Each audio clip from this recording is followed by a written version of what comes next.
Hello everyone, আমি শ্রেয়ানরা তুর্য আবারও চলে এলাম নতুন একটি ব্লগ নিয়ে।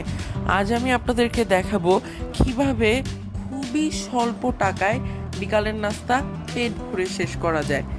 তো রিসেন্টলি আমার বড় মামা আমাকে আমার এই মাসের পকেট মানি দিয়েছে, সেটা হলো 1000 টাকা।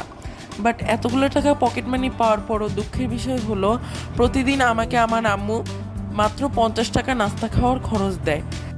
কিন্তু তাতে কি হয়েছে আমরা তো জানি, the habit of saving is itself an education and do not save what is left after spending but spend what is left after saving. তো আজ আমি চলে যাব আমাদের সবারই প্রিয় খাবার চটপটি এবং ফুচকা খেতে। তাই আমি আজ চলে এলাম আমারই এলাকার এক চটপটি বিক্রেতা মামার দোকানে। ওনার হাতের চটপটি কিন্তু আমার